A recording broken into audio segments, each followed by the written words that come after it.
சிதம்பரம் நடராஜர் கோவிலில் மார்கழி மாத ஆருத்ரா தரிசன விழாவை முன்னிட்டு தேரோட்டம் நடைபெறுகிறது. சிவவாத்தியங்கள் முழங்க தேரை வடம் பிடித்து இழுத்து சிவனடியார்கள் மற்றும் பக்தர்கள் சாமி தரிசனம் செய்து வருகின்றனர். இதுகுறித்து கூடுதல் தகவல்களை வழங்குவதற்காக நம்முடன் செய்தியாளர் பொய்யாமொழி இணைந்திருக்கிறார். வணக்கம் பொய்யாமொழி, கூடுதல் தகவல்களை பதிவு செய்யலாம். வணக்கம் அபிஷேக். அதாவது பாத்தீங்கன்னா, உலக புகழ்பெற்ற பிரசித்தி பெற்ற சிதம்பரம் நடராஜர் கோயிலில் வருடத்திற்கு இருமுறை தரிசனம் நடக்குது வழக்கம். அந்த வகையில் பாத்தீங்கன்னா, ஆனி மாதமும் ஆருத்ரா தரிசனமும், மார்கழி உற்சவ திருவிழாவும் நடைபெறுவது வழக்கம்.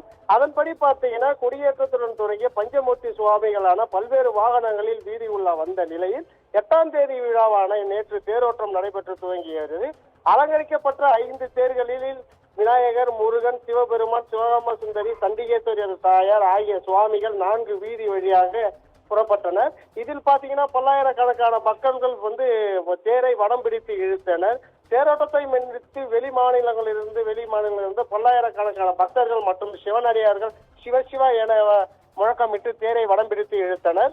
மேலும் பாத்தீங்கன்னா, சிவவாத்தியம் அந்த பகுதியில் ஒளி வீச தொடங்கியது. மேலும் தேருக்குள் முன்பாக சிவவாத்தியங்கள் தந்தவர் போல் சிவன் பார்வதி வேடம் அணிந்து சிவனடியார்கள் சுவாமி முன்பு ஆடியும் பாடியும் காட்சியை பார்க்க முடிகிறது.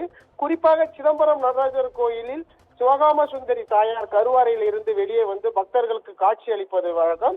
இந்த வருடத்திற்கு 2 முறை நடராஜர் சிவகாம சுந்தரி கருவறையில் இருந்து வெளியே வந்த பக்தர்கள் காட்சி அளித்தது.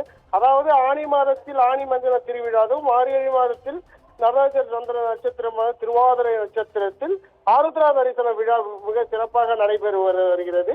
குறிப்பாக பாத்தீங்கன்னா, தொடர் விடுமுறை காரணம் என்பதால் பல்லாயிரக்கணக்கான பக்தர்கள் வருகை புரிந்து சாமியை தரிசனம் செய்து வருகின்றனர். மேலும் சிதம்பரம் பகுதியில் போலீஸ் பாதுகாப்பு என்பது கடலூர் மாவட்ட காவல் கண்காணிப்பாளர் ஜெயக்குமார் உத்தரவின் பேர்ல 1300 மேற்பட்ட போலீசார் பாதுகாப்பு பணியில் ஈடுபட்டு வருகின்றனர். அபிஷேக், தகவல்களுக்கு நன்றி பொய்யாமொழி.